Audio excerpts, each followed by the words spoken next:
Halo teman-teman, hari ini saya akan membagikan episode pertama dari sebuah kisah keluarga. Tari telah menikah dengan Dimas selama 2 tahun. Setelah menikah, mereka tinggal bersama ibu mertuanya. Sejak pernikahan itu, Tari menjadi ibu rumah tangga. Ibu mertua, Tari sangat pemarah, suka mencari-cari kesalahan, dan sering menyudutkan menantunya. Dimas, sang suami, karena sangat mencintai suaminya, Tari terus berusaha bertahan dalam pernikahannya. Kesulitan apa saja yang akan dihadapi Tari di keluarga suaminya? Mari kita ikuti kisahnya. Tari mana? Suruh dia keluar sekarang juga. Matahari sudah mau tinggi, dia masih saja bergelung di kasur. Benar-benar tidak tahu aturan. Suara teriakan ibu mertua yang melengking disusul ketukan pintu bertubi-tubi dari luar membuatku yang sedang tertidur pulas terperanjat. Aku melirik jam beker di nakas samping tempat tidur. Ternyata baru lewat pukul 4 pagi. Aku menghela napas panjang, baru saja hendak menyingkap selimut. Suara suamiku yang terganggu terdengar menggerutu di telingaku. Kamu nggak dengar ibu manggil? Cepat keluar sana dan lihat ada apa. Berisik sekali. Aku jadi nggak bisa tidur nih. Pagi-pagi sudah bikin pekak telinga. Siapa yang tahan hidup begini? Suamiku tahun ini hampir berusia 30 tahun. Dia pria yang baik dan menyayangi istrinya, hanya saja dia sangat takut pada ibunya. Hanya dengan satu pelototan dari ibunya, suamiku sudah tidak berani berkutik. Intinya, bahagia atau menderitanya seorang wanita sebagian besar memang tergantung pada suaminya. Karena suamiku sebegitu takutnya pada ibunya, hidupku di rumah ini menjadi sangat sulit. Aku menatap suamiku dan berkata, gimana kalau mas saja yang keluar? Lihat ibu bilang apa? Sekalian tolong bilangin ibu supaya jangan manggil aku dengan cara begini lagi. Aku pasti bangun tepat waktu kok. Sudahlah, kalau aku yang bilang, nanti aku yang dimarahi ibu. Ibu kan manggil kamu, cepat keluar sana, lihat ada apa. Jangan sampai ibu tambah marah dan bikin ribut seisi rumah. Aku mau tidur sebentar lagi. Tidur lagi enak-enaknya malah dibangunin, bikin pusing saja. Setelah mengatakan itu, suamiku menarik selimut hingga menutupi kepalanya. Kembali tenggelam dalam tidurnya tanpa memedulikan perasaanku sama sekali. Pada masa-masa awal kami tinggal serumah, melihat sikap acuh tak acuh Dimas seperti ini, aku tentu merasa sangat sedih. Namun setelah sekian lama, aku mulai terbiasa melihat suamiku meringkuk di balik selimut dan tidur nyenyak. Aku hanya bisa menghela napas, buru-buru menyingkap selimut, mengikat rambutku seadanya, dan segera membuka pintu. Ibu panggil aku, ibu mertuaku tidak membalas sapaanku. Begitu melihat wajahku, ia langsung memaki tanpa memberiku jeda untuk bernapas. Di rumah ini, kamu itu menantu atau nyonya besar. Hah, kamu tahu ini jam berapa? Masih saja rebahan bermalas-malasan. Apa kamu sengaja mau menyuruh tulang tuaku ini yang membersihkan rumah dan memasak sarapan untuk melayanimu? Sepertinya jika ibu mertuaku tidak mencari alasan untuk memarahi dan mencelaku dalam sehari, makanannya terasa tidak enak. Setiap hari tanpa absen, ibu mertuaku selalu menyanyikan lagu omelan tiada akhir, yang saking seringnya hingga aku sudah kebal mendengarnya. Aku berpikir, sebagai seorang menantu, bagaimanapun sikap ibu mertuaku, beliau tetaplah orang yang melahirkan suamiku. Karena itu, setiap kali dimarahi, aku tidak pernah menjawab, bukan karena aku takut atau bodoh, tapi karena aku tidak ingin berdebat dengan keluarga sendiri, jadi aku selalu berusaha bersabar. Maaf bu, aku ketiduran. Sekarang aku turun dan siapkan sarapan. Ibu tunggu sebentar ya, sudah numpang hidup. Tidak tahu diri pula, benar-benar tidak ada gunanya. Setelah berkata demikian, Nyonya Ratna ibu mertuaku mendelik tajam padaku, lalu berbalik turun ke lantai bawah. Menatap punggungnya dari belakang, aku hanya bisa menghela napas lelah. Teringat masa lalu saat aku dan Dimas masih berpacaran. Suatu kali ia membawaku ke rumahnya untuk diperkenalkan pada keluarganya. Ibu mertuaku tanpa ragu langsung berkata terang-terangan di depanku, "Ibu tidak setuju kamu menikah dengan perempuan ini." "Kenapa, Bu?" "Aku mencintai Tari," jawab Dimas saat itu. Mendengar itu, Nyonya Ratna menunjukkan ketidaksukaannya dengan jelas. Ia begitu marah hingga membentak, "Kamu buta ya? Coba kamu lihat apa keluarganya dan keluarga kita selevel, ha? Ibu ingin kamu menikah dengan perempuan yang bibit, bebet, bobotnya setara dengan kita, bukan dengan perempuan miskin melarat seperti dia. Kamu mengerti? Tapi Tari pacarku, aku cuma mau menikah dengan perempuan yang kucintai," bela Dimas. Ibu mertuaku menggebrak meja dengan keras lalu berdiri. "Kamu bodoh sekali, nak. Apa cinta bisa bikin kenyang?" Ibu tidak mau bicara banyak, pokoknya ibu tidak setuju. Setelah itu, ia berbalik pergi tanpa melirikku sedikit pun. Ucapan Ibu Dimas memang benar. Keluargaku dan keluarganya berasal dari dua kelas sosial yang berbeda jauh. Aku hanyalah gadis dari keluarga biasa. Bapakku sehari-hari menarik ojek untuk mencari nafkah, sedangkan ibuku adalah pedagang kecil di pasar tradisional. Dibandingkan dengan keluarga Dimas, perbedaannya bagai bumi dan langit. Ibunya adalah direktur dari salah satu perusahaan manufaktur furnitur terbesar di Jakarta. Aku tidak tahu banyak tentang ayah Dimas, hanya tahu bahwa orang tuanya sudah bercerai sejak lama dan ayahnya kini tinggal bersama istri mudanya. Namun tetap saja, perbandingan latar belakang, keluarga kami sangatlah bertolak belakang. Saat itu, aku sudah berniat memutuskan Dimas. Aku ingin mengakhiri hubungan kami karena aku merasa meskipun kami melanjutkannya, hubungan ini tidak akan berakhir baik. Aku diam selama seminggu, perlahan memutus kontak dengan Dimas dan membulatkan tekad untuk berpisah. Tapi Dimas menolak keras. Ia rela membuang harga dirinya dan berlutut memohon padaku. Aku pasti akan membuat ibu setuju kita menikah. Percayalah padaku kali ini saja ya. Aku mohon jangan tinggalkan aku. Kalau tanpa kamu, aku nggak akan bisa hidup. Saat itu, aku goyah. Dari kata-katanya, aku bisa merasakan bahwa cinta Dimas padaku itu tulus. Waktu itu aku juga sangat mencintainya. Cinta pertama yang menggebu-gebu dan penuh semangat. Aku percaya, asalkan kami saling mencintai dan berjuang bersama, suatu hari nanti ibu mertuaku akan menerimaku. Namun nyatanya, sampai detik ini, setelah aku dan Dimas menikah selama lebih dari 2 tahun, sikap ibu mertuaku tidak berubah sedikit pun. Bahkan, ia semakin membenciku. Ya ampun, kamu lagi ngapain, ha? Mau bakar rumah saya? Teriakan keras ibu mertuaku menyentakanku dari lamunan dan membawaku kembali ke dunia nyata. Aku menoleh ke panci di sebelahku yang sudah mengeluarkan asap. Lalu dengan panik segera mematikan kompor. Karena ibu mertuaku terus-menerus berteriak di sampingku, aku menjadi semakin panik dan lupa menggunakan lap, melainkan langsung menggunakan tangan kosong untuk mengangkat panci yang masih panas itu. Namun, begitu tanganku menyentuh panci panas, rasa panas yang membakar langsung terasa, membuatku menjerit kesakitan. Ibu mertuaku yang berdiri di sampingku bukannya menanyakan keadaanku, malah dengan cepat meraih tanganku dan dengan dingin menekankannya ke tepi panci yang masih sangat panas itu. Rasa panas yang membakar membuatku tak sanggup menahan sakit. Ah, panas. Panas banget, Bu.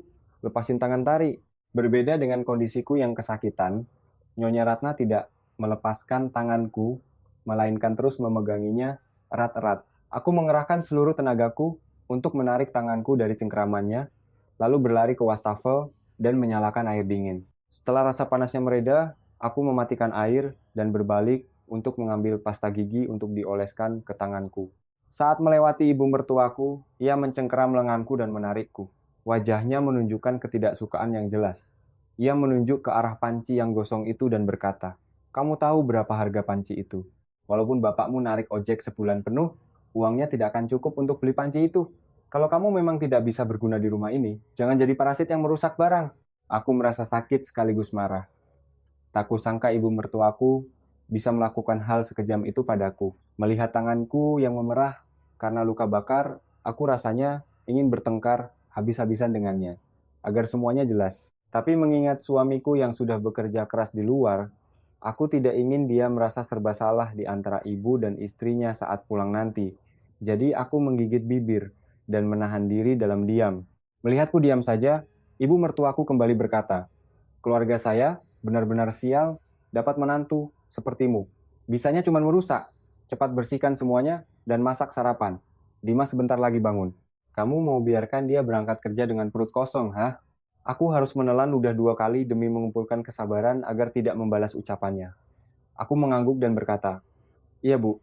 Aku akan segera memasaknya. Cepat sedikit. Gerakmu lambat kayak kura-kura." Setelah berkata begitu, Nyonya Ratna berbalik keluar dapur tanpa bertanya sedikit pun apakah tanganku baik-baik saja. Melihat tanganku yang memerah, rasa sedih luar biasa melanda hatiku. Air mata nyaris tumpah. Aku menarik napas dalam-dalam, menengadah menatap langit-langit, berusaha menelan kembali air mataku. Kalau bukan karena aku sangat mencintai suamiku, aku tidak akan pernah membiarkan diriku diinjak-injak oleh orang lain seperti ini. Beberapa saat kemudian, ketika makanan sudah matang, Dimas baru saja bangun. Saat aku sedang sibuk menyendok makanan, tiba-tiba ada sepasang lengan yang memelukku dari belakang. Istriku, sayang, masak apa pagi ini? Karena tidak ingin menambah beban pikiran Dimas, aku tidak menceritakan apa yang dilakukan ibunya padaku, melainkan berpura-pura tidak terjadi apa-apa dan tersenyum. Aku masak soto ayam kesukaanmu, Mas. Asalkan masakan istriku, semuanya Mas suka. Ya sudah, tolong panggil ibu ya, biar kita sarapan bareng. Dimas mengecup pipiku dan tersenyum, siap laksanakan nyonya. Melihat suamiku seperti itu, aku tersenyum. Meskipun dibenci oleh ibu mertua, setidaknya aku masih beruntung memiliki suami yang menyayangiku. Beberapa saat kemudian, Nyonya Ratna dan Dimas kembali ke ruang makan. Ibu mertuaku menarik kursi dan duduk, tak lupa mendelik ke arahku. Saat itu Dimas berjalan menghampiriku, hendak membantuku membawa makanan ke meja, namun tiba-tiba ibu mertuaku berteriak. Dimas, kamu ngapain ah? Mau bantuin tari biar cepat, Bu? Tidak perlu. Urusan dapur itu urusan perempuan, bukan urusanmu. Cepat duduk di sini. Mendengar ucapan ibunya, suamiku tak berani bergerak. Ia menoleh ke arahku dengan tatapan serba salah. Melihat suamiku seperti itu, aku tidak ingin membuatnya dalam posisi sulit. Jadi aku mengangguk dan berkata, Mas duduk saja sana, biar aku yang bawa. Sebentar lagi selesai kok. Dimas menatapku, sepertinya ingin mengatakan sesuatu.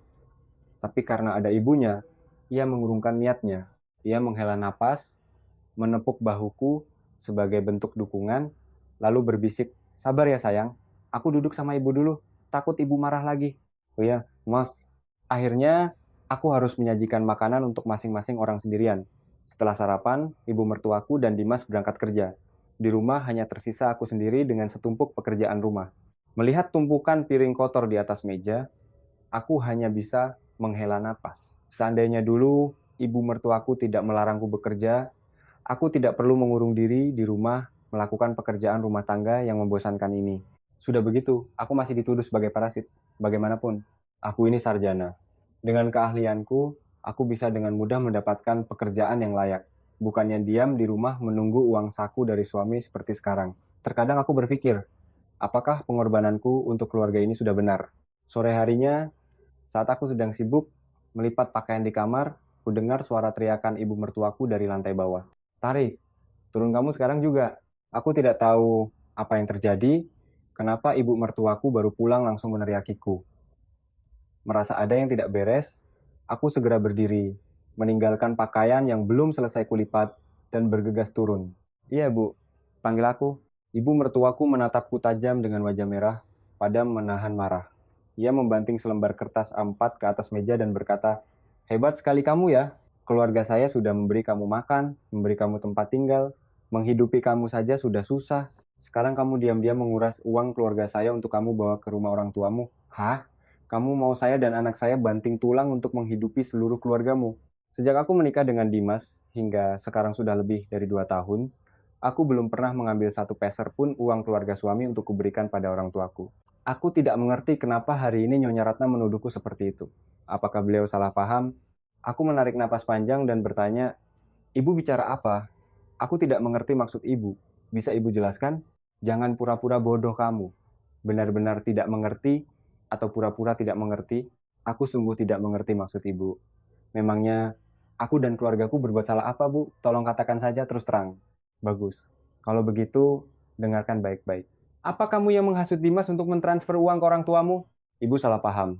Sejak menjadi istri Mas Dimas sampai sekarang, aku belum pernah memberi orang tuaku uang sepeser pun, dan aku juga tidak pernah menyuruh Mas Dimas melakukannya. Saya bukan orang bodoh yang bisa kamu bohongi. Kalau kamu tidak menyuruh Dimas memberikan uang ke orang tuamu, lalu uang 100 juta ini terbang kemana? Sambil berbicara, Nyonya Ratna menunjuk kertas yang tergeletak di meja. Aku benar-benar tidak mengerti apa yang terjadi. Jadi aku mengambil kertas itu untuk melihatnya sendiri. Saat memegang kertas itu, barulah aku tahu bahwa itu adalah rekening koran bank. Di dalamnya tercatat jelas riwayat transaksi, tanggal, dan jumlah uang. Mataku tertuju pada transaksi terbaru. 2 hari yang lalu, ada transfer masuk ke sebuah nomor rekening sebesar 100 juta rupiah. Tapi aku tidak tahu siapa pemilik rekening itu. Dan aku juga tidak mengerti mengapa ibu mertuaku bersikeras menuduh Dimas mentransfernya ke orang tuaku.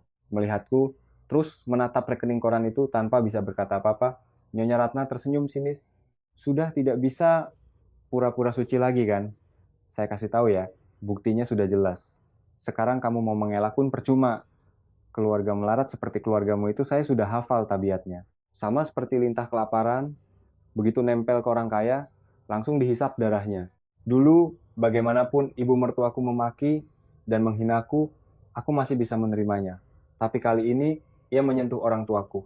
Aku tidak bisa diam saja mendengar ia menggunakan kata-kata sekasar itu untuk menghina keluargaku. Aku memang miskin, tapi aku juga punya harga diri.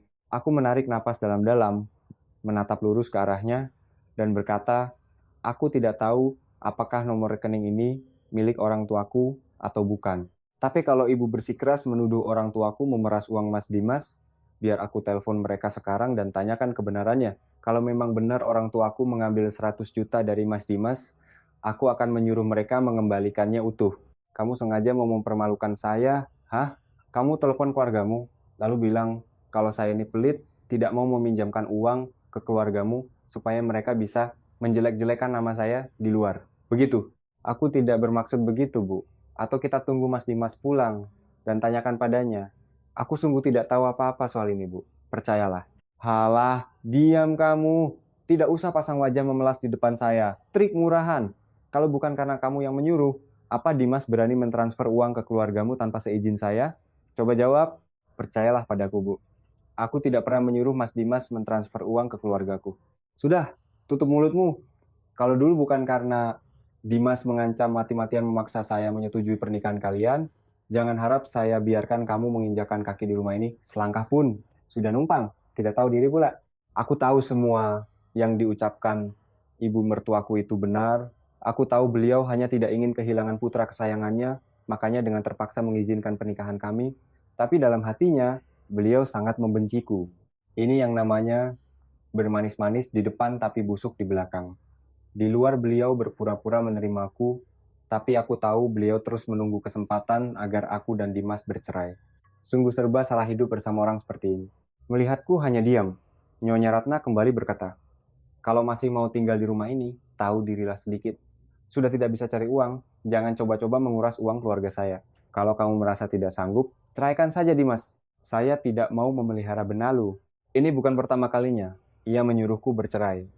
Dulu, di hari pertamaku menginjakkan kaki di rumah ini sebagai menantu, ibu mertuaku menyodorkan selembar kertas dan berkata, Dimas masih muda, dia sedang mabuk kepayang padamu.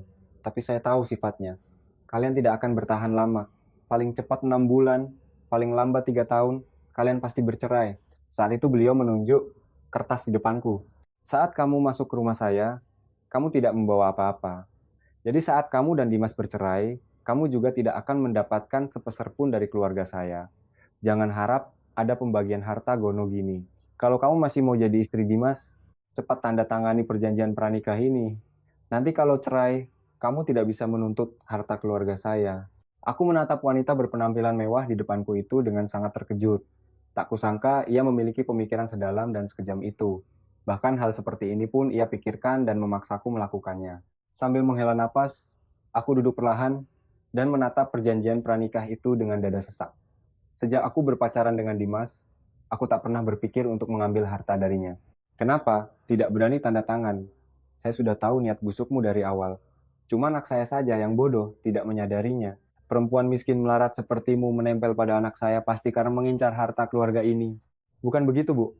Aku menikah dengan Mas Dimas karena kami saling mencintai. Bukan karena hartanya. Ah, kalau cuma omongan, siapa saja juga bisa. Kalau kamu memang cinta padanya, ayo tanda tangani ini. Kenapa malah diam saja? Sejak awal, aku sama sekali tidak peduli dengan harta keluarga Dimas. Aku hanya berpikir sederhana. Aku mencintai Dimas, dan dia mencintaiku. Kami akan bersama seumur hidup. Jadi, tanpa ragu, aku mengambil pena dan menandatangani perjanjian pranikah itu. Dan karena hal itulah, setiap kali ada masalah, ibu mertuaku selalu menyuruhku bercerai. Tepat pada saat itu, Dimas pulang dari kantor. Melihat aku dan ibunya duduk di sofa ruang tamu, ia bergegas meletakkan tas kerjanya, memelukku, dan tersenyum. Ibu dan istriku lagi nungguin aku pulang, ya.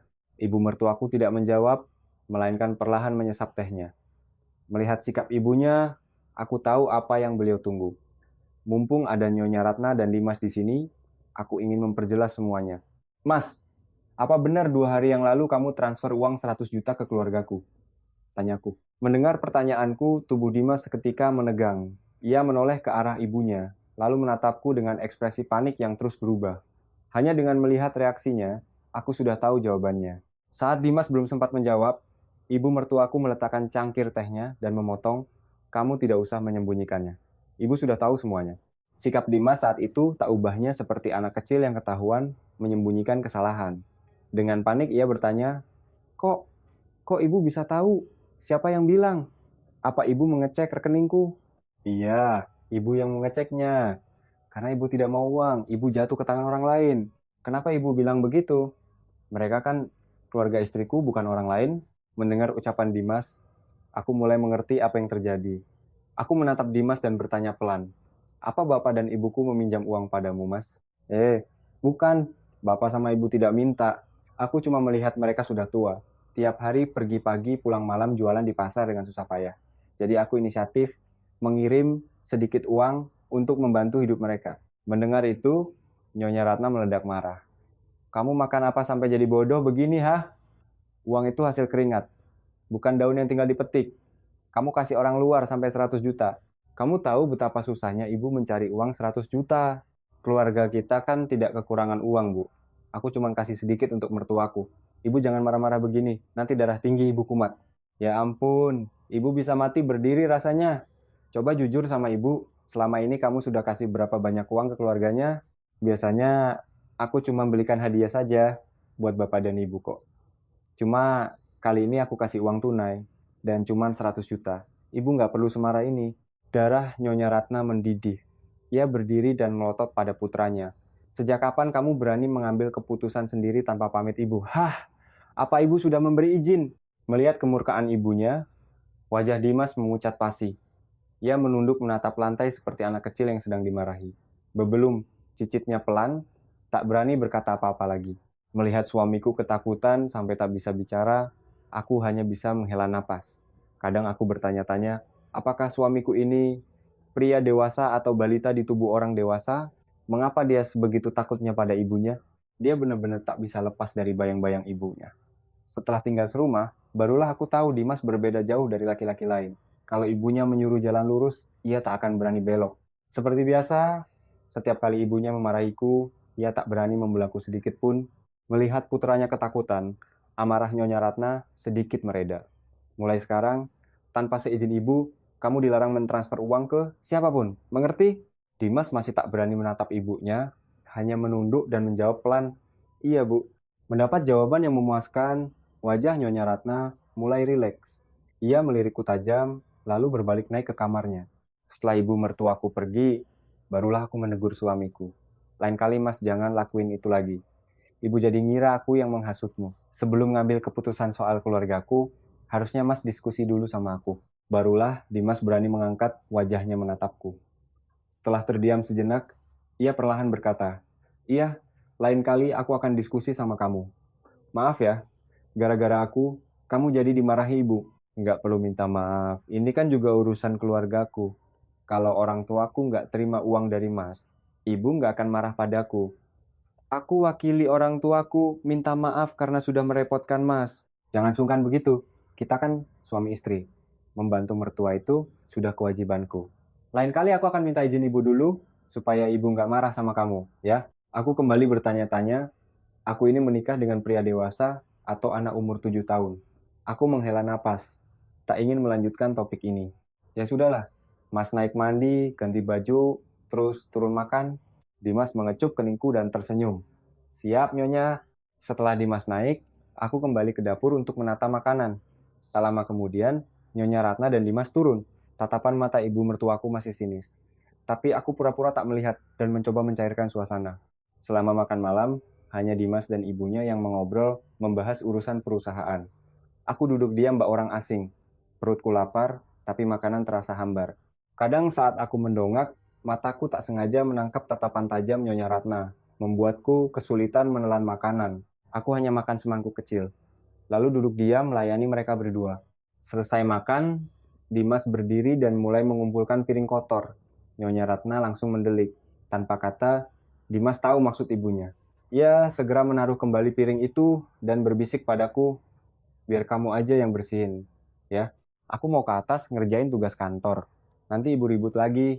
Ia mendekatkan mulutnya ke telingaku. Sabar ya sayang, capek sedikit nggak apa-apa. Karena sudah terbiasa, aku mengangguk pasrah. Dimas tersenyum pada ibunya. Aku ke atas kerja dulu ya bu. Wajah Nyonya Ratna langsung sumringah. Iya nak. Setelah Dimas pergi, beliau menatapku. Aku berdiri diam menepi, menebak-nebak apa beliau akan memakiku lagi. Sekitar semenit kemudian, beliau bersuara, "Kenapa diam saja? Cepat bersihkan meja. Tunggu apa lagi?" Aku mengangguk patuh dan mulai membereskan meja. Nyonya Ratna tidak pergi, ia berdiri di sampingku mengawasi setiap gerak-gerikku. Saat aku berbalik untuk membawa tumpukan piring ke wastafel, entah tidak sengaja atau sengaja, ibu mertuaku menjegal kakiku. Aku kehilangan keseimbangan dan jatuh tersungkur. Piring-piring di tanganku berserakan di lantai, pecah berantakan dengan suara memekakkan telinga. Belum sempat aku bangun, makian ibu mertuaku sudah menyambar. Dasar perempuan tidak berguna, cuma bawa piring saja tidak becus. Sekarang lihat, piringnya pecah semua. Kamu sengaja ya, biar lega hatimu. Maaf bu, aku tidak sengaja. Aku tersandung kaki ibu. Ibu juga tahu kan. Oh, jadi kamu mau menyalahkan saya. Maksudmu saya yang bikin kamu jatuh. Jadi ini salah saya. Aku tidak bermaksud begitu. Kalau tidak bermaksud begitu, terus apa maksudmu? Awalnya aku tak ingin melawan, tapi karena beliau terus-menerus menyalahkanku atas hal yang jelas-jelas ulahnya sendiri, batas kesabaranku habis. Jelas-jelas dia yang menjegal kakiku. Aku menarik napas dalam-dalam, mengumpulkan keberanian menatapnya. Kalau ibu memang bertanya, aku akan jujur. Tadi ibu yang sengaja menjegal kakiku sampai aku jatuh dan piringnya pecah. Bukan aku yang sengaja merusaknya, atau malas bekerja seperti yang ibu tuduhkan. Maksudku, ibu yang di sini cuma ada saya dan kamu, potong Nyonya Ratna sinis. Jadi saya tidak segan bilang, kalaupun saya yang bikin jatuh, lalu kenapa? Perempuan sepertimu, saya sudah hafal tabiatnya. Di luar sok lemah lembut, tapi hatinya licik. Kamu cuma bisa membodohi Dimas, tapi jangan harap bisa mengelabui mata tajam saya. Cepat bersihkan kekacauanmu. Dasar parasit. Nyonya Ratna mendorong tubuhku ke samping dan melangkah pergi. Menatap punggungnya, aku hanya bisa menghela napas panjang. Hatiku terasa sangat berat. Aku berjongkok, perlahan memungut pecahan beling itu satu persatu. Kapan ibu mertuaku bisa menerimaku? Saking asiknya melamun, tanpa sadar jariku tergores beling tajam, darah segar menetes. Hari ini benar-benar sial. Kesedihan bertumpuk. Aku berdiri, membilas tanganku di bawah air mengalir, lalu mengambil plester luka dari kotak P3K dan kembali membersihkan lantai. Saat semua pekerjaanku selesai, jam sudah menunjukkan pukul 10 malam. Tubuhku remuk redam. Aku menyeret langkah menuju kamar dan mendapati Dimas sudah tidur pulas. Tumpukan baju yang sore tadi belum selesai kulipat masih tergeletak di pojok kasur. Pemandangan ini membuatku tak tahan lagi. Aku mendekati Dimas dan mengguncang tubuhnya. Mas, Mas Dimas, bangun. Aku mau bicara. Dimas menepis tanganku, matanya masih terpejam. Besok saja bicaranya, aku ngantuk. Nggak bisa, kamu harus bangun sekarang. Kali ini Dimas merespons dengan kesal. Berisik banget sih, biarin aku tidur. Mengganggu orang tidur aja. Ia menarik selimut menutupi kepalanya tanpa memedulikan perasaanku. Melihatnya seperti itu, aku merasa sangat sedih dan kesepian. Pikiranku melayang kemana-mana. Sebenarnya peranku di rumah ini apa? Istri, menantu, atau pembantu tak dibayar? Rasa kecewa menyelimuti hatiku. Aku duduk di tepi ranjang dan perlahan menyelesaikan lipatan baju itu. Setelah selesai, aku mengambil baju ganti dan masuk ke kamar mandi. Seharian bekerja keras membuat badanku lengket dan berkeringat. Keluar dari kamar mandi, jam sudah menunjukkan pukul 11 malam. Orang-orang di rumah sudah tidur lelap, sementara aku baru saja menyelesaikan tugasku. Mulai dari belanja ke pasar, memasak, bersih-bersih, mencuci, hingga naik turun tangga 3 lantai. Tubuhku serasa mau rontok dan aku hanya ingin tidur nyenyak. Namun, baru saja aku merebahkan diri dan menarik selimut, Dimas tiba-tiba memelukku dari belakang. Tangannya mulai merayap liar ke tubuhku. Bagi pasangan suami istri, ini hal yang wajar. Aku tahu apa yang dia inginkan. Tapi malam ini, tubuhku lelah dan hatiku hancur.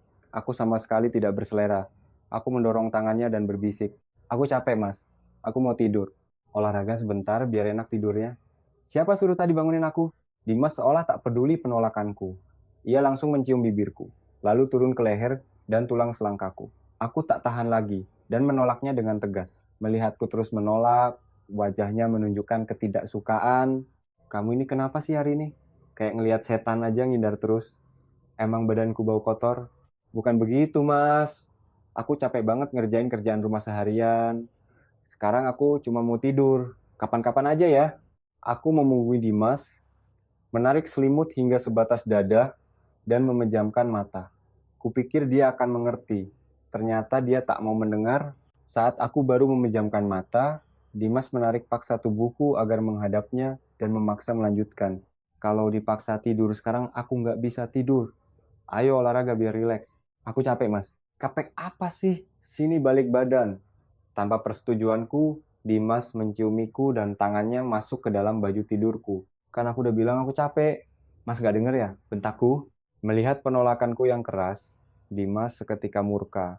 Ia duduk, mencengkeram erat pergelangan tanganku dengan mata menyala marah. Sikapmu ini maksudnya apa, ha? Suami istri berhubungan itu hal biasa.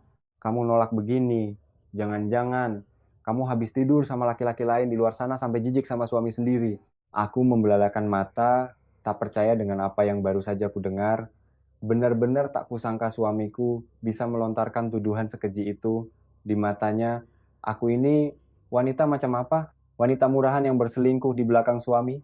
Atau wanita nakal yang siap melayani pria manapun? Melihatku menatapnya dengan terkejut tanpa bicara, Dimas sepertinya menyadari keterlaluannya. Ia melepaskan tanganku dan mengubah nada suaranya. Aku minta maaf. Aku asal jeplak aja tadi. Aku nggak bermaksud nuduh kamu. Jangan marah ya. Aku hanya bisa tersenyum getir. Senyuman hampa yang paling menyedihkan. Aku benar-benar tidak menyangka suamiku akan menggunakan kata-kata seperti itu untuk menghinaku. Melihatku tetap diam, Dimas dengan panik menggenggam tanganku. Aku sungguh nggak bermaksud gitu. Tadi aku ngawur gara-gara emosi. Aku sumpah. Ia mengangkat dua jarinya membentuk tanda V. Peace. Sumpah. Aku sumpah nggak akan ngomong gitu lagi. Kalau aku ngulangin, kamu boleh marah padaku seumur hidup. Setelah bersumpah, ia diam menungguku merespons. Tapi aku sudah terlalu kecewa untuk membalasnya. Aku kembali membaringkan tubuhku membelakangi dia dan memejamkan mata. Melihatku diam, Dimas tidak memaksa lagi, melainkan berbaring dan memelukku dari belakang. Aku terlalu lelah untuk mendorongnya menjauh. Kubiarkan saja dia memelukku. Bukan karena sumpah palsunya aku mengabaikannya, aku cuma terlalu lelah untuk berdebat. Hingga beberapa saat kemudian, saat ku dengar dengkuran halus darinya, air mataku akhirnya tumpah. Semua tekanan selama beberapa hari terakhir dan kejadian barusan membuatku tak bisa lagi pura-pura kuat. Air mataku membasahi bantal. Bayangan masa lalu seperti film yang diputar lambat di kepalaku. 2 tahun lalu, saat kami masih pacaran, semuanya begitu indah. Dimas selalu mengalah padaku. Pernah suatu hari ia telat menjemputku. Aku pura-pura ngambek dan tak mau bicara. Melihat wajahku ditekuk, ia langsung membujukku. Iya, aku minta maaf ya. Tadi jalanan macet banget. Lain kali aku janji nggak telat lagi. Maafin aku ya. Aku sengaja diam. Ia menggenggam tanganku. Jangan ngambek dong. Biar aku ganti rugi gimana? Ganti rugi gimana? Aku cium kamu sekali. Enak di kamu dong. Wajah Dimas cemberut lucu. Aku masih pura-pura marah. Ia berbisik. Terus, aku harus gimana dong? Deketin wajahmu ke sini. Biar ku cubit, biar puas. Wajah Dimas makin memelas. Tapi ia pasrah mendekatkan wajahnya. Sebelum aku menyentuhnya, ia sudah mengaduh. Aduh. Pelan-pelan ya, sayang. Nanti muka gantengku hancur. Aktingmu berlebihan. Aku belum nyentuh loh. Masa sih? Kok udah kerasa sakit ya? Atau kamu maafin aku kali ini aja? Melihat ekspresi wajahnya yang melas tapi menggemaskan, tawaku meledak. Ia melihatku tertawa lalu ikut tersenyum. Kamu udah nggak marah kan? Aku mengangguk, iya, aku maafin deh. Hanya dalam sekejap mata, semua itu sudah berlalu. Hari-hari bahagia itu seakan menguap sejak kami menikah. Meski baru berjalan 2 tahun, entah sudah berapa kali kami bertengkar karena hal-hal sepele. Tak kusangka kata-kata hinaan itu bisa keluar dari mulut suamiku sendiri. Setelah semua pengorbananku, inikah balasannya? Apakah pernikahan kami akan bertahan? Semalaman aku tak bisa tidur memikirkan banyak hal. Air mataku terus mengalir. Sementara pria di sampingku tidur nyenyak seolah tak terjadi apa-apa. Aku menangis sampai akhirnya kelelahan dan tertidur. Baru saja terlelap sebentar, alarm membangunkanku. Aku terperanjat bagai pegas. Melirik Dimas yang masih tidur, aku menghela napas, bangkit dari kasur dengan mata setengah terbuka, dan bergegas turun ke dapur menyiapkan sarapan. Orang bilang, jadi menantu orang kaya itu enak tak perlu repot kerja. Nyatanya, aku sama sekali tak merasakan keenakannya. Hampir semua pekerjaan di rumah besar berlantai 3 ini kukerjakan sendiri pakai tanganku. Mengepel 3 lantai saja rasanya mau mati. Memang benar kata pepatah. Hanya orang yang tidur di kasur itu yang tahu ada kutu di dalamnya. Sambil menepis pikiran negatif, aku mulai memasak.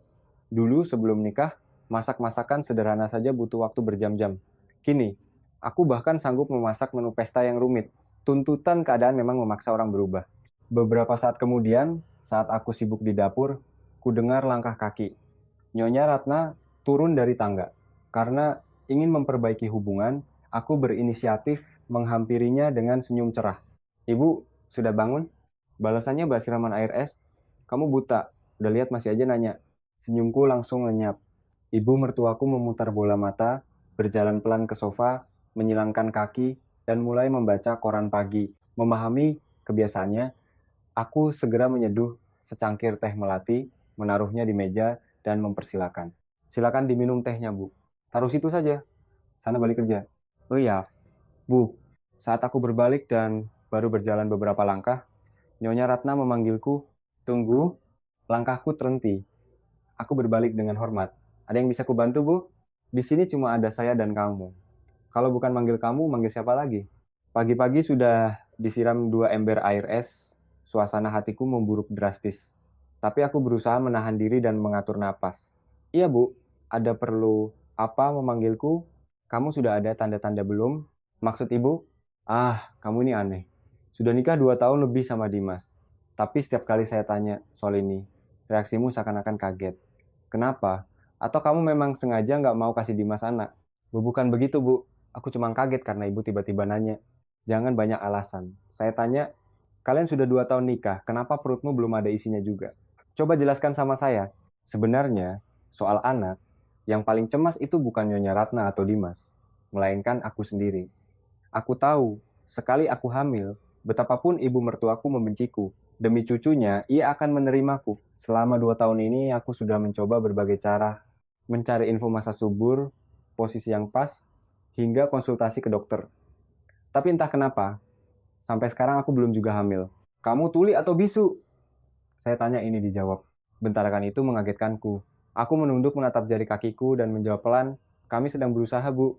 Ibu mertuaku nampak tidak puas dengan jawabanku. Ia membanting koran ke meja dan langsung mencaciku. Dasar perempuan tidak berguna. Cuma urusan hamil saja tidak becus. Lalu apa gunanya kamu? Jangan-jangan kamu ini mandul.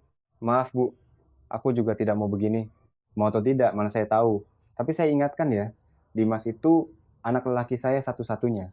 Keluarga saya tidak boleh putus keturunan. Kalau kamu merasa tidak sanggup hamil, mending cepat-cepat kamu ceraikan Dimas. Biar dia cari istri baru yang bisa kasih saya cucu penerus garis keturunan. Aku tahu ibu mertuaku sengaja menyudutkanku agar aku tak tahan dan menceraikan Dimas. Biasanya aku diam saja, tapi dituduh mandul dan disuruh cerai. Hatiku teramat sakit dan tak tertahankan. Masalah ini kan bukan cuma keputusanku sendiri, Bu. Kenapa ibu nggak pernah nanya ke Mas Dimas? Kenapa setiap saat selalu menyalahkanku? Belum bisa hamil kan belum tentu 100% salahku, Bu.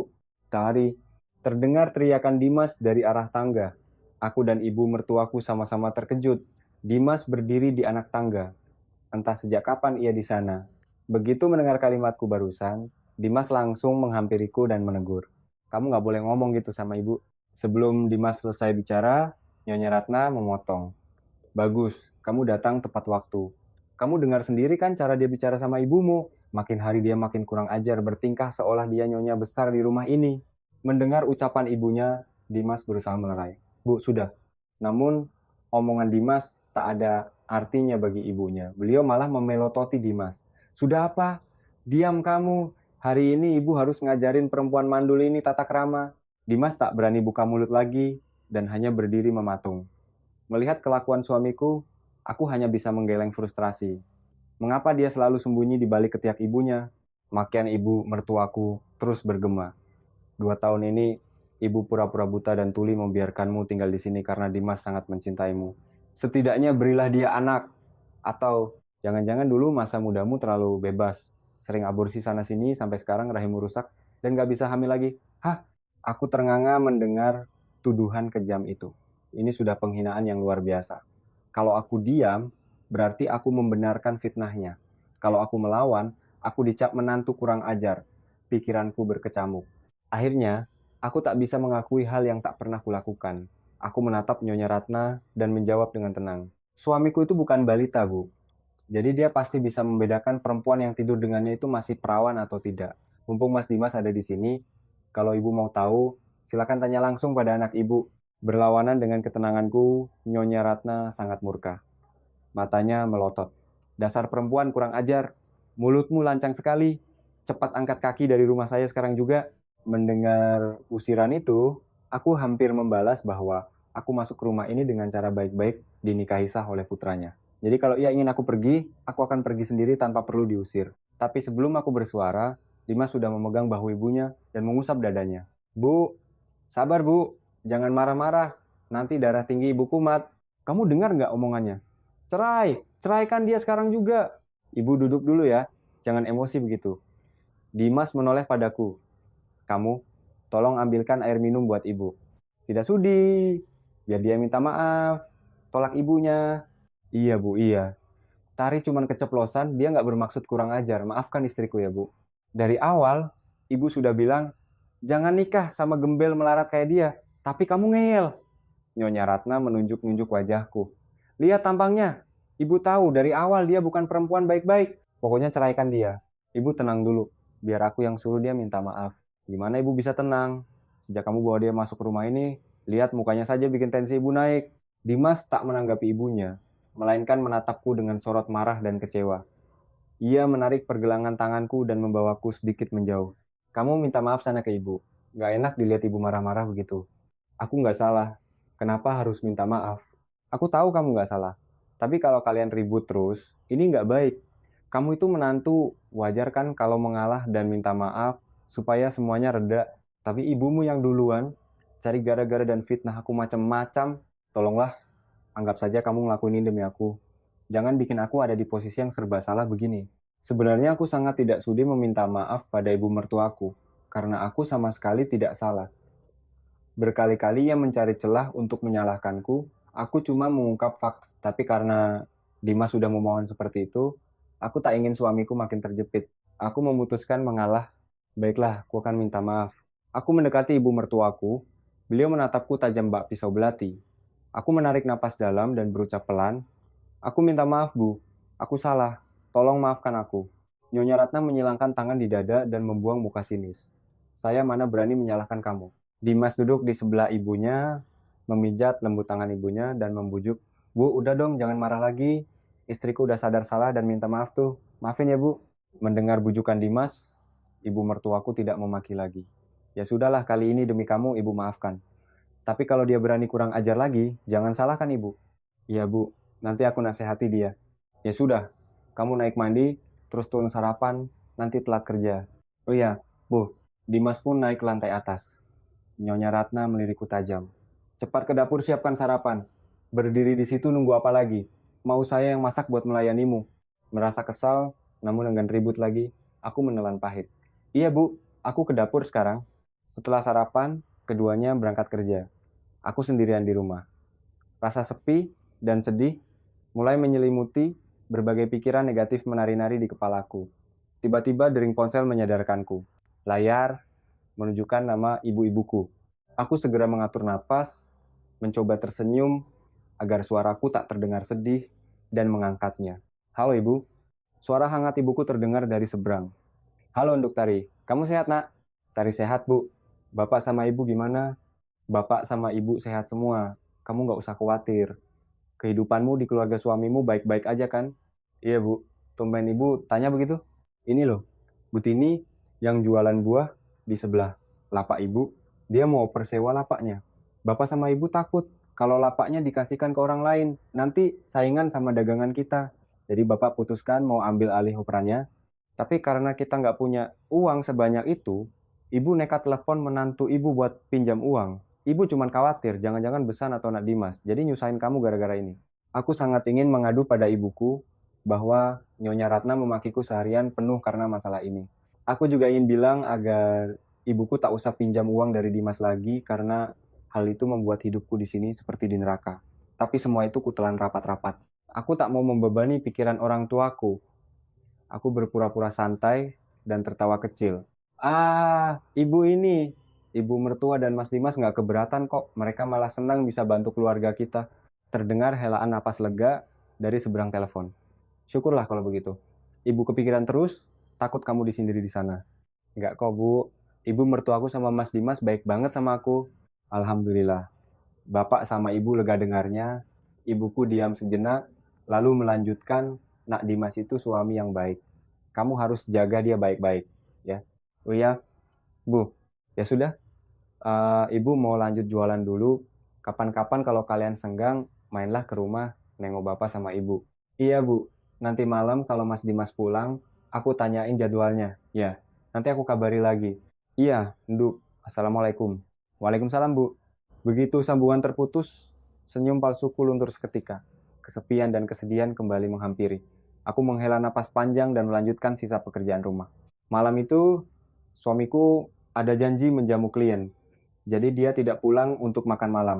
Di meja makan, hanya ada aku dan ibu mertuaku. Suasana yang biasanya sudah kaku menjadi semakin tegang.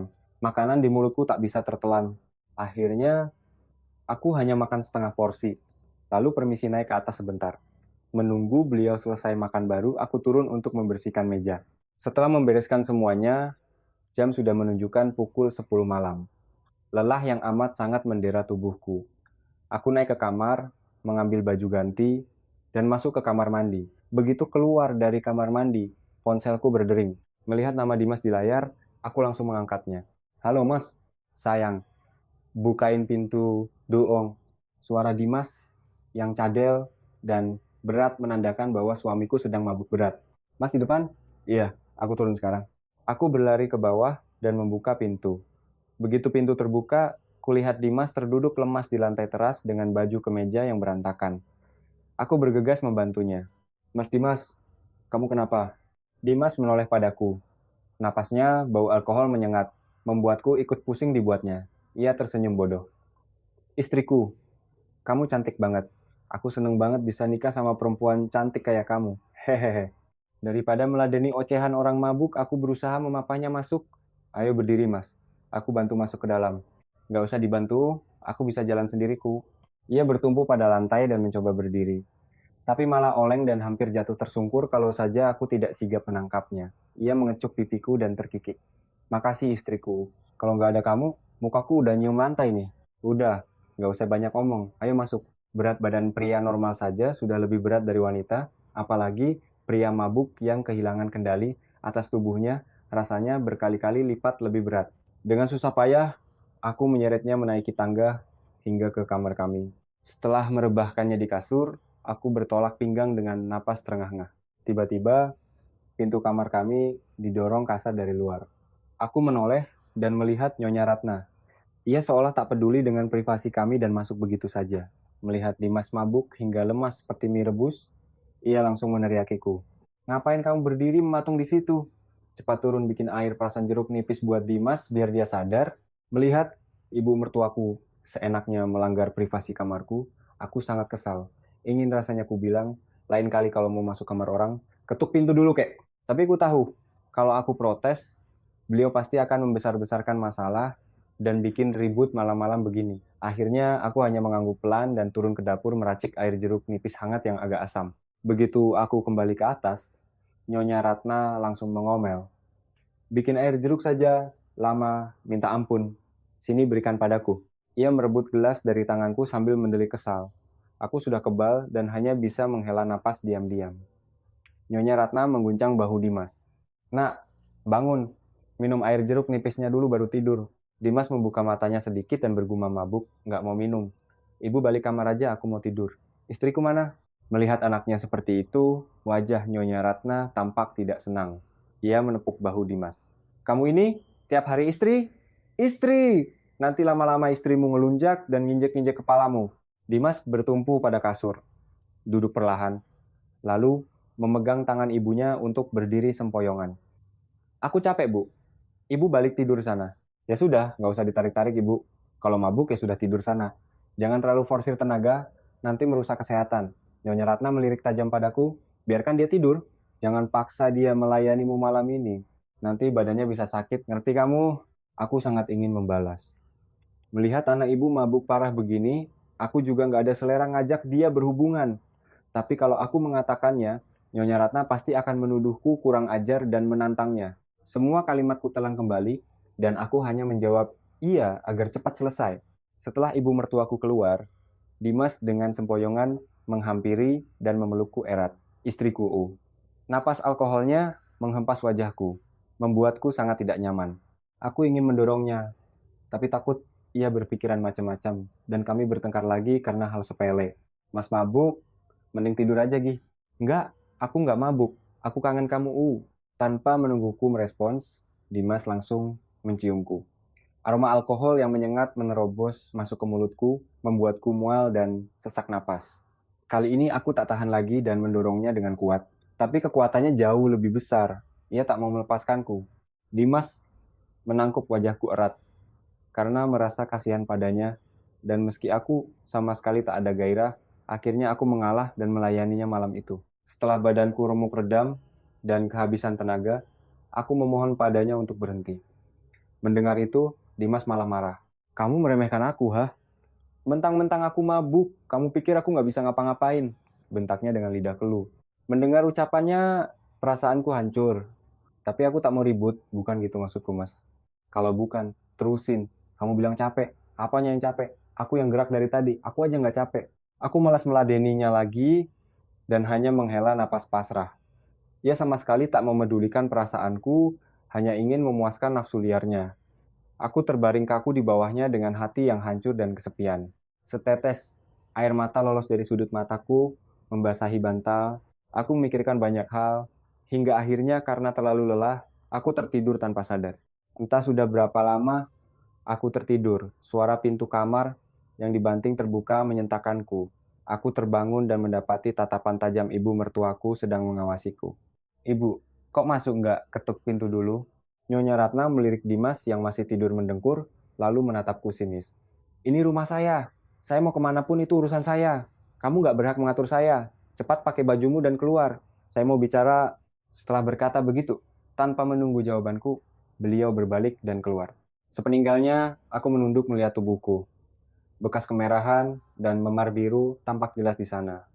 Aku menghela napas dan beranjak dari kasur. Badanku masih remuk redam. Belum selesai aku berpakaian. Teriakan Nyonya Ratna. Dari luar sudah menggema. Cepat sedikit. Ngapain kamu diam terus di dalam situ, ha? Iya, Bu. Sebentar. Ibu mertuaku benar-benar keterlaluan. Sepertinya dia tak berniat memberiku privasi sedikit pun. Melirik Dimas yang masih tidur nyenyak, aku menghela napas. Cuaca pagi ini agak dingin, sedangkan Dimas hanya memakai celana dalam pendek. Khawatir dia masuk angin. Aku menarik selimut menutupi tubuhnya. Aku segera memakai pakaian rapi dan bergegas keluar.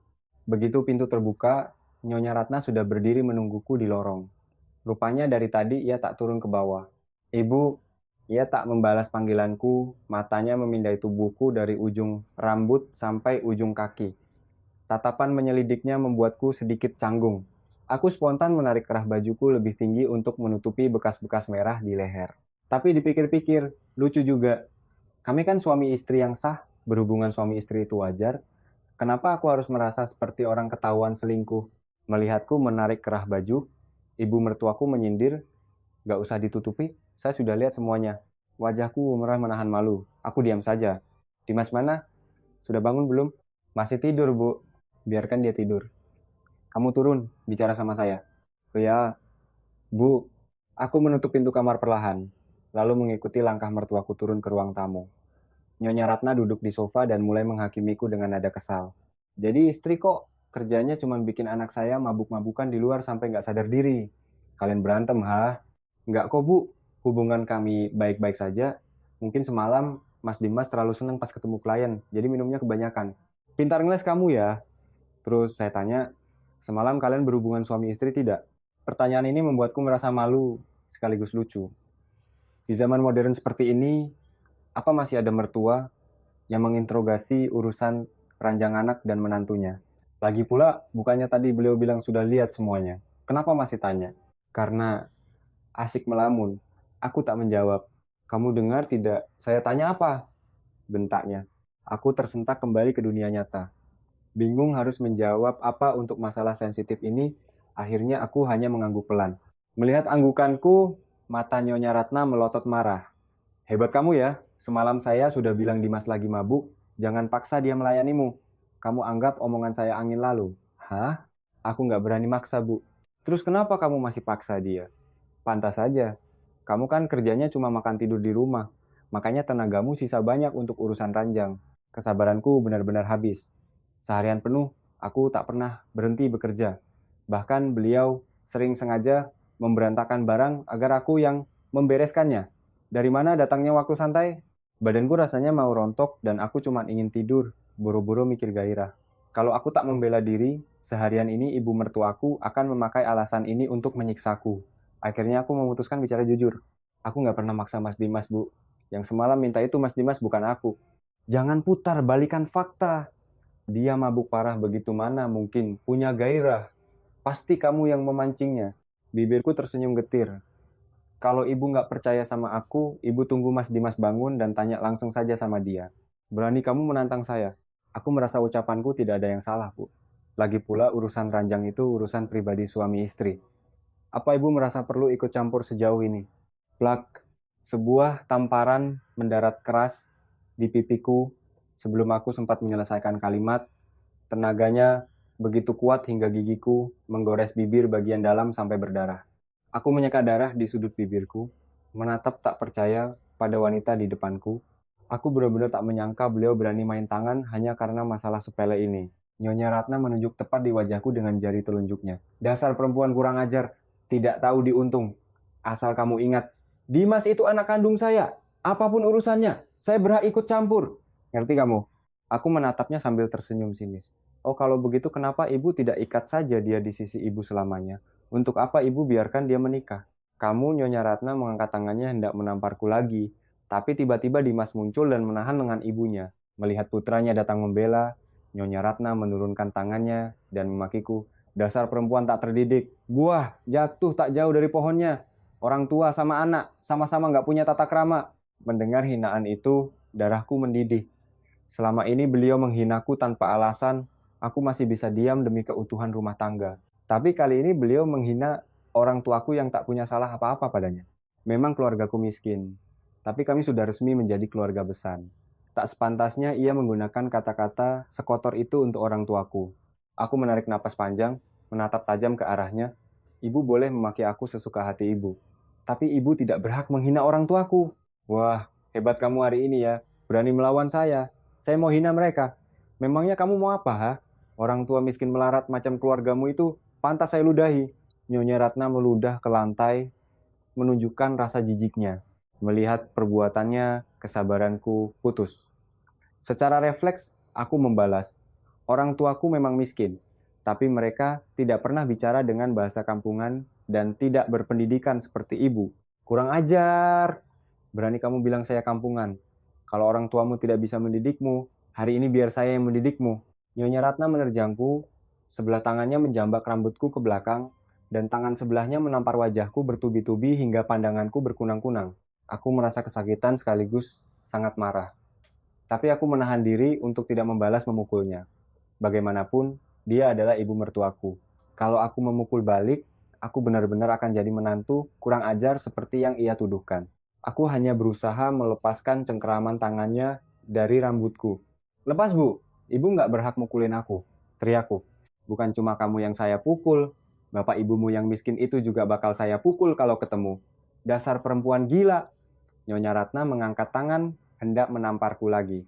Dimas yang berdiri di sampingnya segera memeluk ibunya dari belakang untuk menghentikannya. Bu, stop. Tolong hentikan, Bu. Lepaskan ibu. Biar ibu hajar perempuan ini. Udah, Bu. Pagi-pagi mertua sama menantu berantem begini apa nggak malu didengar tetangga? Ibu nggak peduli sama siapapun. Kalau tetangga mau dengar biar saja. biar mereka tahu betapa busuknya kelakuan perempuan ini. Aku mohon Bu, tolong jangan bikin keributan lagi.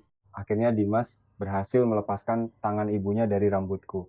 Ia berdiri menengahi kami, wajahnya terlihat sangat tidak senang. Ia menoleh pada ibunya, ada apa sebenarnya Bu? Tanya saja sama perempuan kurang ajar itu. Mendengar itu, Dimas menghela napas panjang dan menoleh padaku. Tari, coba jelaskan apa yang terjadi. Sebenarnya, aku sangat ingin menceritakan bahwa ibunya menuduhku memaksa Dimas berhubungan intim semalam sehingga kami bertengkar. Tapi menceritakan hal seronok di depan mertua itu rasanya sungguh memalukan. Akhirnya, aku memilih bungkam. Melihatku diam saja. Dimas mengerutkan kening. Tari, aku nanya kamu. Kamu dengar nggak? Ibu yang lebih tahu semuanya. Tanya saja sama ibumu. Jawabku dingin. Ya sudah, kalau kalian sama-sama nggak mau ngomong, anggap masalahnya selesai sampai di sini. Dimas berpaling pada ibunya. Ibu istirahat saja di kamar. Nanti kalau sarapannya sudah siap, aku panggil ibu. Gak usah, ibu nggak nafsu makan. Takut diracun sama dia. Dimas memperingatkan ibunya agar tak menyindir. Tapi Nyonya Ratna malah memelototinya. Kamu berani mengatur ibumu? Kamu pikir ibu ini bodoh? Ibu yang melahirkanmu. Perempuan di luar sana banyak yang mau sama kamu. Asal kamu tahu. Setiap kali ibunya murka, Dimas langsung menciut seperti kerupuk disiram air. Ia menunduk tak berani membantah. Enggak, Bu. Mana berani aku mengatur ibu.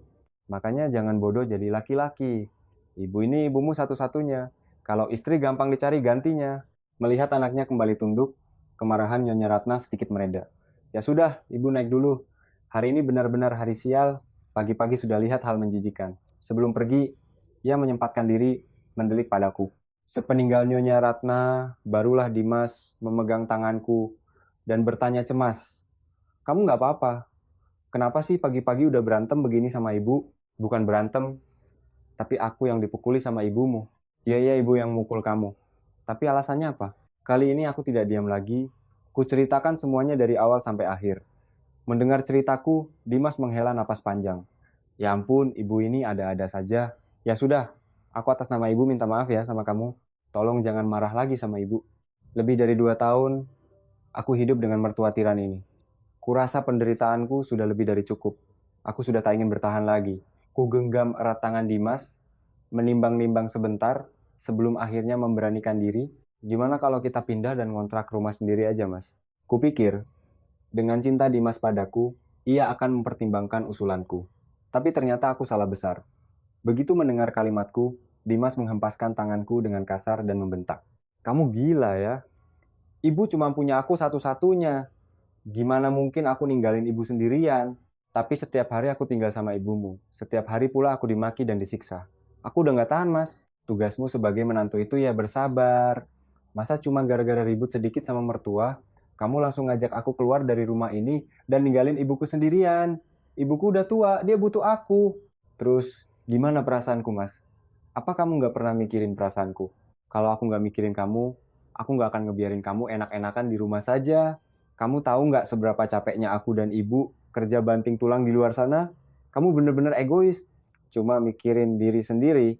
Aku terperanjat mendengar kata-kata Dimas. Kupikir ia memahami pengorbananku melepaskan gelarku dan diam di rumah menjadi ibu rumah tangga. Ternyata aku salah. Bukan cuma ibu mertuaku, tapi suamiku sendiri juga menganggapku parasit pemalas yang cuma numpang hidup. Menganggapku enak-enakan di rumah, sementara aku diperlakukan layaknya pembantu. Dan dia bilang aku egois. Di bagian mana aku egois? Aku menatap Dimas dengan senyum getir. Hatiku hancur lebur berkeping-keping. Dengan suara datar yang memuakan, aku membalas. Kamu benar, Mas. Aku di rumah ini enak banget, enak sekali, sampai rasanya mau mati. Setelah mengatakan itu, aku tak punya tenaga lagi untuk berdebat atau mendengarkan ocehannya. Aku berbalik, berjalan cepat menuju dapur dengan dada yang sesak. Air mata mulai menggenang di pelupuk mataku. Aku tak mau terlihat lemah, jadi aku menengadah menatap langit-langit, memaksa air mataku masuk kembali. Tiba-tiba lenganku ditarik kuat. Aku menoleh dan melihat Dimas menatapku dengan mata menyala. Kamu gak dengar aku ngomong, hah? Bentaknya. Aku menepis tangannya dengan kasar. Lepasin, aku capek. Aku gak mau berantem lagi sama kamu, puas? Dimas mengangkat tangannya tinggi-tinggi, bersiap menamparku. Aku sama sekali tak gentar. Saat ini aku merasa seperti binatang yang disudutkan ke tepi jurang. Aku mendongak menatap matanya yang memerah. Pukul aja kalau berani, pukul. Mendengar tantanganku. Perlahan-lahan Dimas menurunkan tangannya. Tanpa sepatah kata pun, ia berbalik dan pergi dengan amarah yang memuncak. Saat itulah setetes air mata akhirnya lolos. Aku buru-buru menyekanya, menahan tangis sekuat tenaga. Beberapa saat kemudian, ketika perasaanku sedikit lebih baik, aku kembali melanjutkan memasak sarapan. Sepanjang sarapan, Nyonya Ratna terus mendelik dan menyindirku untuk memancing keributan. Tapi aku menahan diri, diam 1000 bahasa, bersikap tuli pada segalanya. Hari-hari berikutnya berlalu tanpa perubahan berarti. Hubunganku dengan mertua justru semakin memburuk. Apapun yang kulakukan selalu salah di matanya. Suatu hari, ketika aku sedang merapikan pakaian di lantai atas, Nyonya Ratna pulang lebih awal dari biasanya. Ia menghempaskan tubuhnya ke sofa dan berteriak memanggilku. Tari, turun kamu, cepat. Mendengar teriakannya, aku menghentikan kegiatanku dan bergegas turun. Kamu ini pasti habis tidur bermalas-malasan lagi kan? Tuduhnya langsung. Enggak kok bu, aku tadi lagi jemur pakaian di atas. Jemur pakaian apa sampai saya panggil-panggil urat leher mau putus baru turun? Kamu sengaja mau bikin saya mati berdiri? Aku nggak berani bu. Cuma anak saya yang bisa kamu tipu daya sampai dia nekat menikahimu. Cepat ganti baju, ikut saya. Kita mau kemana bu? Ke rumah sakit, cek kandungan. Mau lihat kenapa sampai sekarang perutmu nggak buncit-buncit. Kalau sampai ketahuan ada yang salah dengan kesehatanmu, jangan salahkan saya. Kalau saya carikan istri, baru buat Dimas. Sejak awal beliau memang tidak menyukaiku dan selalu mempersulit langkahku. Berharap aku menyerah dan mundur. Tapi karena cintaku pada Dimas, aku selalu berusaha melakukan yang terbaik. Hanya urusan memberikan keturunan yang belum bisa kupenuhi. Kalau memang kesehatanku bermasalah, aku akan merelakan Dimas mencari kebahagiaannya sendiri. Aku menarik napas panjang. Baik bu, tunggu sebentar, aku ganti baju dulu. Cepat, jangan lelet kayak keong. Aku tak menjawab. Bergegas ke kamar, mengganti bajuku dengan pakaian yang lebih rapi, lalu turun. Kami berdua naik taksi menuju rumah sakit. Karena Nyonya Ratna punya kenalan dokter spesialis kandungan di sana, kami tidak perlu mengantre lama. Begitu masuk ruang praktik, Dokter Anwar mendongak dan tersenyum ramah. Ratna, sudah datang? Iya, Ward. Tolong periksa menantuku ini ya. Sudah lebih 2 tahun nikah sama anakku, tapi kok perutnya masih rata saja. Bikin pusing. Dokter Anwar mengangguk. Tenang saja, nanti kuperiksa dengan teliti. Makasih ya, aku nunggu di luar. Setelah ibu mertuaku keluar, Dokter Anwar beralih padaku. Apakah kamu sedang menggunakan alat kontrasepsi? Jangankan mertuaku, aku sendiri juga sangat cemas dan mendambakan anak untuk mengikat pernikahan ini. Aku tak pernah menggunakan kontrasepsi apapun. Aku menggeleng. Tidak, dok. Baiklah, mari berbaring. Saya periksa dulu. Setelah melalui serangkaian tes dan USG, Dokter Anwar menyuruhku memanggil ibu mertuaku masuk. Aku keluar dan melihat Nyonya Ratna langsung berdiri kegirangan dari kursinya. Gimana hasilnya? Pasti kamu mandul kan? Tanyanya tak sabaran. Aku nggak mandul, Bu. Maaf kalau kenyataan ini mengecewakan Ibu. Aku sangat ingin berteriak seperti itu di wajahnya. Namun karena ini rumah sakit dan aku tak ingin beliau bikin onar, ku telan kata-kataku bulat-bulat. Aku hanya menggeleng. Aku kurang paham, Bu. Dokter menyuruh ibu masuk mendengarkan hasilnya. Sudah kuduga, pasti ada yang nggak beres sama rahimmu. Dasar perempuan nggak berguna. Siap-siap kamu kemasi barang-barangmu keluar dari rumahku. Serunya ketus. Beberapa pasien di koridor sontak menatap ke arahku. Tatapan mereka beragam, ada yang penasaran, ada yang kasihan. Wajahku memerah menahan malu, aku memalingkan wajah. Tanpa memedulikanku, Nyonya Ratna mendorongku ke samping dan melangkah cepat masuk ke ruangan Dokter Anwar. Aku menghela napas panjang dan mengekor di belakangnya. Di dalam hatiku, aku sadar Nyonya Ratna membawaku ke sini bukan murni karena peduli soal cucu, melainkan mencari dalih agar bisa menendangku dari rumahnya. Dokter Anwar membaca lembaran hasil pemeriksaan, lalu menatap kami. Berdasarkan hasil USG dan tes laboratorium, kondisi kesehatan reproduksi menantumu sangat baik, tidak ada masalah apa-apa. Mendengar vonis dokter, batu besar yang menghimpit dadaku serasa terangkat. Syukurlah, semuanya normal. Kalau tidak, pernikahanku dengan Dimas pasti tamat hari ini juga. Sebaliknya, wajah Nyonya Ratna malah menunjukkan kekecewaan. Ia memprotes. Kamu gak salah periksa, War. Alis Dokter Anwar bertaut. Maksudmu, kamu meragukan kemampuan profesionalku? Bukan begitu maksudku. Kalau semuanya normal, masa sudah 2 tahun nikah belum hamil-hamil juga? Dokter Anwar menggelengkan kepala melihat tingkah temannya itu.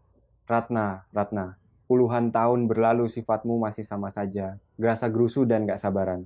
Sebagai teman, aku kasih saran jujur, jangan terlalu menekan menantumu, anak itu rezeki titipan Tuhan. Kondisi mental yang stres sangat berpengaruh pada kesuburan. Biarkan mereka rileks, paham? Ditegur terang-terangan, membuat Nyonya Ratna kesal. Ia mengiyakan asal-asalan, lalu keluar ruangan dengan langkah menghentak. Mentang-mentang dokter merasa hebat. Aku nggak butuh ceramahmu, gerutunya. Aku diam saja mengekor dari belakang. Tahu kalau kubuka mulut sedikit saja, kemarahan Nyonya Ratna akan tumpah ruah ke arahku. Dan benar saja, baru beberapa langkah, beliau berbalik dan menyemprotku. Puas kamu, gara-gara kamu aku diceramahi orang. Sial banget, keluargaku dapat menantu sepertimu. Tiap hari bawa masalah. Terus sekarang aku harus datang ke sini, cuma buat dipermalukan. Kalau ada penghargaan untuk kategori orang paling jago, menyalahkan orang lain, Nyonya Ratna pasti juara satunya. Jelas-jelas pagi ini dia yang menyeretku kemari, sekarang dia menyalahkanku. Tapi aku memilih bungkam. Melihatku diam, ia akhirnya berhenti mengomel. Kami keluar dari lobi rumah sakit. Nyonya Ratna mencegah taksi. Saat aku hendak ikut masuk, beliau menahanku. Saya mau langsung ke kantor. Kamu pulang naik bus kota sana. Iya, Bu. Hati-hati di jalan. Baru saja aku berbalik hendak menuju halte. Nyonya Ratna memanggilku lagi. Tunggu. Aku menoleh. Ada apa lagi, Bu? Ingat, naik bus umum. Jangan coba-coba naik taksi. Hemat uang. Saya dan Dimas sudah membiayai makan dan tempat tinggalmu. Jadi, jangan boros buang-buang uang hasil keringat kami. Sumpah, aku menyerah menghadapi ibu mertuaku ini. Di zaman modern begini masih ada mertua seperti ini. Aku menghela napas pasrah, menjawab iya, lalu berjalan gontai menuju halte bus. Bukannya aku bodoh mau saja disuruh-suruh, tapi mengingat posisiku yang tak berpenghasilan dan menumpang hidup, lebih baik aku berhemat agar tak dicap parasit boros. Sesampainya di rumah, aku langsung ganti baju dan kembali ke rutinitas dapur. Sore harinya, Nyonya Ratna pulang lebih cepat. Melihatku masih berkutat di dapur dan belum selesai masak, ia kembali mengomel. Kamu ini seharian di rumah ngapain aja sih? Udah jam segini masakan belum siap juga. Maaf Bu, aku nggak tahu kalau ibu mau pulang cepat. Biasanya kan ibu pulang agak malam, jadi tadi aku masaknya santai biar pas dimakan masih hangat. Alasan aja terus, cepat masak. Masak yang banyak dan enak, nanti malam ada tamu penting datang. Oh iya, Bu. Nyonya Ratna melirik sinis, lalu naik ke kamarnya. Karena ada tamu penting dadakan, aku kelabakan. Untung saja kemarin aku belanja banyak stok makanan yang kusimpan di kulkas. Kalau tidak, entah pakai apa aku menjamu tamu ini. Aku mengeluarkan ayam utuh, iga sapi, dan sayur-sayuran dari freezer. Menyiapkan bahan yang masih beku butuh waktu ekstra. Saat aku sibuk memasak, Nyonya Ratna turun. Bukannya membantu, ia malah berdiri di dekat pintu dapur dan mendesakku. Cepat dong geraknya, lelet banget. Tamunya sebentar lagi datang, ini masakan belum ada yang matang. Iya, Bu, ini lagi ngebut. Tamu ini orang penting. Awas kalau sampai masakannya nggak enak atau bikin nunggu lama. Habis kamu saya buat. Iya, Bu, aku benar-benar penasaran. Siapa tamu penting ini? Sejak aku jadi menantu di sini, rumah ini tak pernah kedatangan tamu. Tetangga pun tak ada yang akrab dengan Nyonya Ratna karena sikap arogannya. Aku ingat dulu saat baru pindah. Aku menyapa seorang ibu tetangga, Bu RT. Setelah beberapa kali menyapa, barulah Bu RT mau ngobrol denganku. Ia bilang, tadinya ibu males ngomong sama kamu karena ngira kamu sifatnya sama kayak si Ratna mertuamu itu. Udah belasan tahun tinggal di sini, tapi kelakuannya sok nyonya besar, suka pamer, merendahkan orang miskin. Pasti kamu tersiksa ya, jadi menantunya? Tentu saja, aku pura-pura bilang, ah, nggak kok, ibu mertuaku baik, aku tak mau ikut campur gosip tetangga. Tapi sejak itu, aku tahu kalau mertuaku tidak disukai tetangga. Ting tong, bel rumah berbunyi. Aku hendak mematikan kompor untuk membuka pintu, tapi Nyonya Ratna menahanku. Biar saya yang buka, pasti tamunya. Kamu fokus masak saja, cepat selesaikan. Baik, Bu. Tanganku bekerja layaknya mesin tanpa henti. Saat aku menata makanan di piring saji, ku dengar suara wanita yang sangat sopan dari arah pintu. Halo Tante Ratna, apa kabar? Udah lama Siska nggak main ke sini. Tante sehat? Oh, astaga. Siska sayang, ayo masuk, masuk. Suara Nyonya Ratna terdengar sangat ceria dan antusias. Sesuatu yang tak pernah ku dengar sebelumnya. Kamu makin dewasa, makin cantik ya. Tante hampir nggak kenalin loh. Ah, Tante bisa aja. Tante Ratna malah kelihatan makin awet muda. Kalau kita jalan bareng, orang-orang pasti ngira kita kakak adik. Mendengar rayuan gombal wanita itu, bulu kuduku merinding. Pandai sekali menjilat mertuaku. Sedangkan aku sangat kaku kalau disuruh merayu begitu. Nyonya Ratna tertawa lepas mendengarnya. Aduh, kamu ini pintar sekali ambil hati orang tua. Ayo, duduk sini. Aku masih penasaran dan mencuri pandang ke ruang tamu. Tari, mana air putih buat saya dan tamu? Teriak Nyonya Ratna tiba-tiba. Aku buru-buru mencuci tanganku di wastafel, mengelapnya di celemek, lalu membawa nampan berisi 2 gelas air putih ke ruang tamu. Saat itulah aku melihat jelas wajah wanita itu. Ia berpenampilan modis, mewah, dan tampaknya usianya lebih tua dari Dimas. Mungkin sudah kepala 3. Nyonya Ratna yang tadi tertawa riang, seketika mengubah ekspresi wajahnya menjadi dingin dan galak saat melihatku. Taruh di meja, ketusnya. Iya, Bu. Aku meletakkan gelas perlahan, lalu tersenyum sopan pada wanita bernama Siska itu dan mengangguk. Baru saja hendak menyapa, ibu mertuaku sudah memotong. Masakan sudah beres belum? Tinggal mindahin ke meja makan saja, Bu. Sini saya bilang, gerakmu lambat kayak kura-kura. Sana, kembali ke dapur. Tamu sudah datang, masih belum siap juga. Di depan orang luar, ibu mertuaku sama sekali tak menjaga harga diriku sebagai menantu. Ia memperlakukanku layaknya pembantu, wajahku memerah menahan malu. Aku menunduk dan berbalik masuk ke dapur. Saat menata makanan di meja makan, suara pintu depan terbuka. Dimas pulang dari kantor. Nyonya Ratna langsung menyambutnya. Dimas, sini lihat ibu, bawa siapa? Dimas menghampiri ruang tamu dan menatap wanita itu. Ia tampak berpikir sejenak, lalu wajahnya cerah. Mbak Siska, anaknya Pak Broto kan temannya ibu?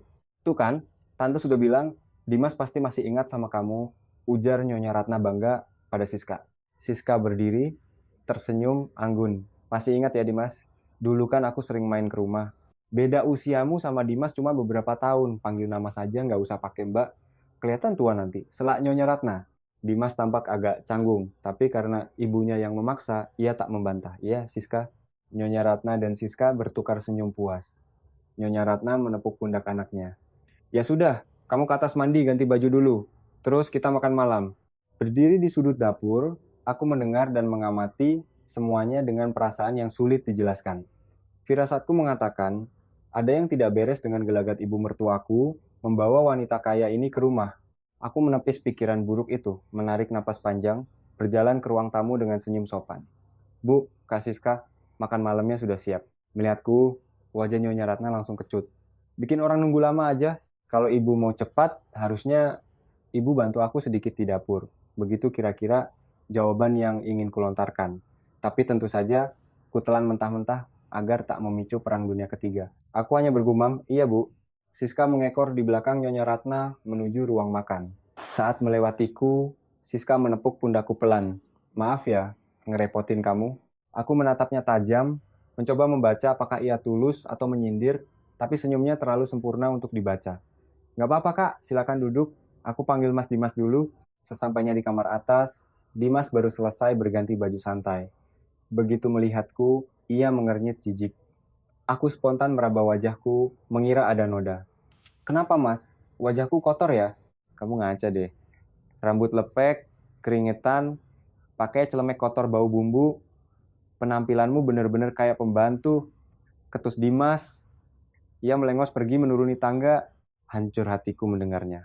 Aku ini kan capek masak buat tamu penting ibunya. Kenapa dia tega menghinaku begitu?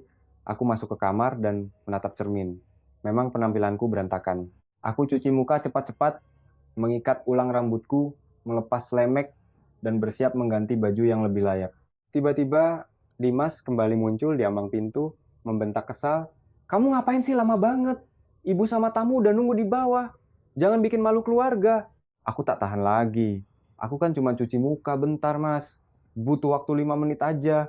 Kamu nggak bisa ya menghargai usahaku dikit aja? Jangan cuma bisa marah-marah. Aku nggak mau debat. Cepat turun.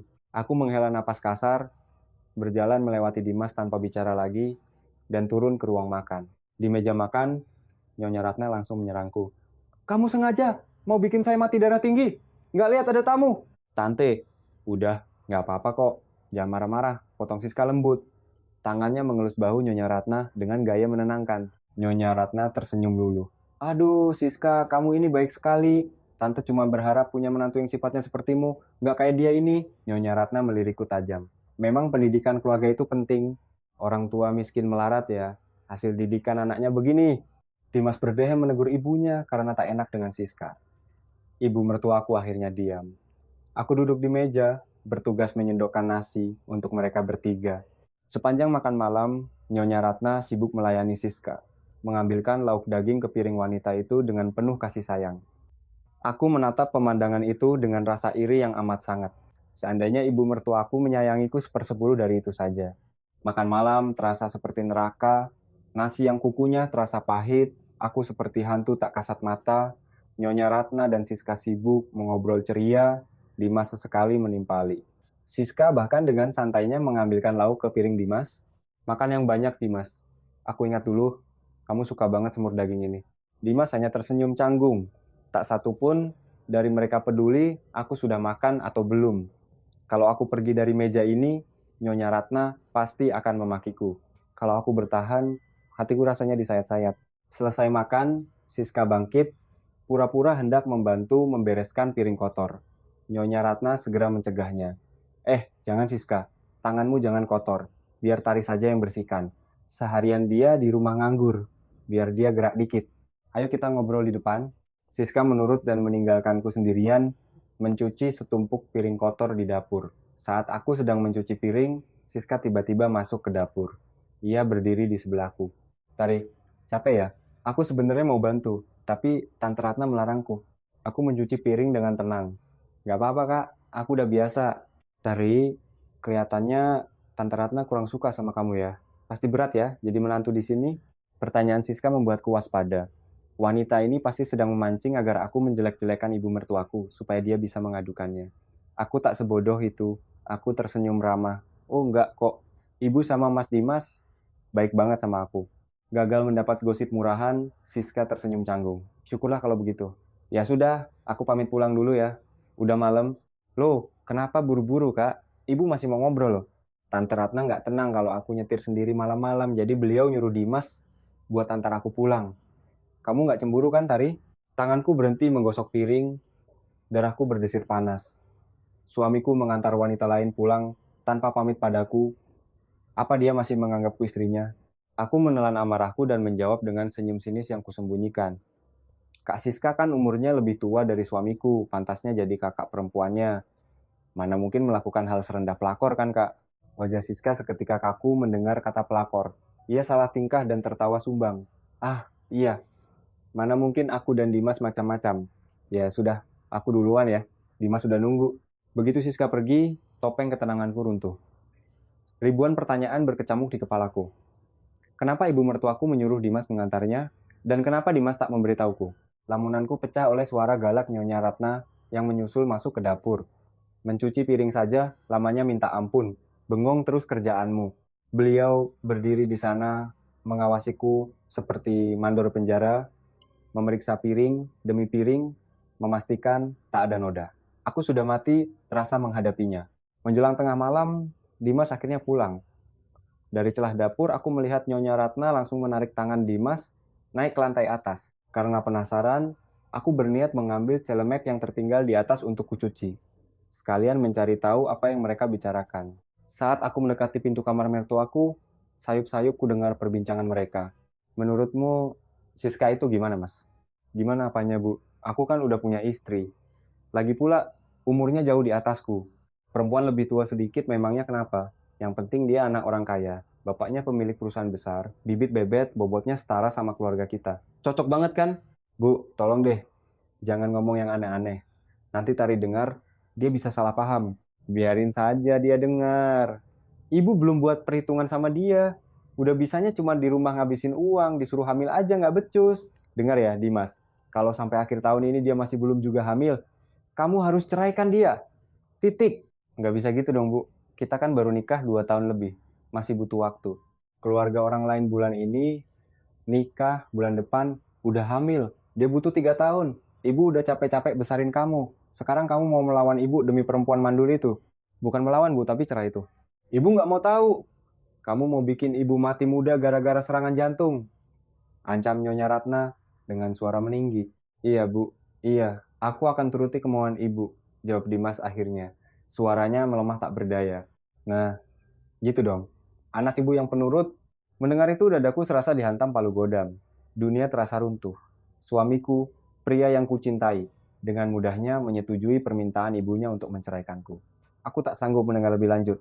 Aku berlari kecil turun ke bawah, bersembunyi sejenak untuk menenangkan diri. Setelah situasi aman, aku naik ke kamar.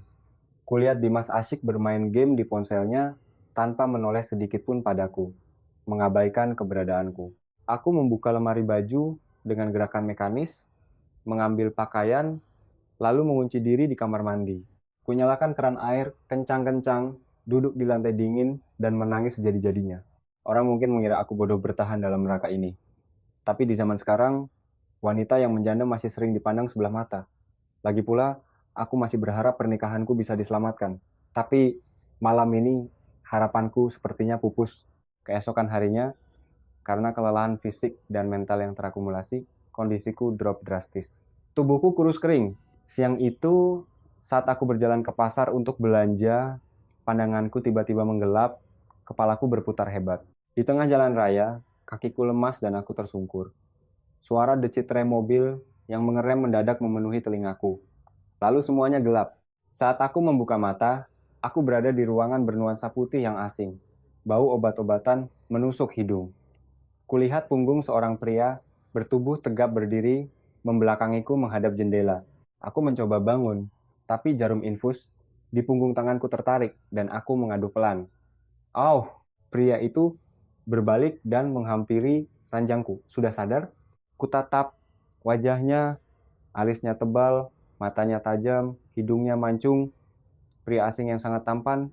"Maaf, Anda siapa?" Tanyaku canggung.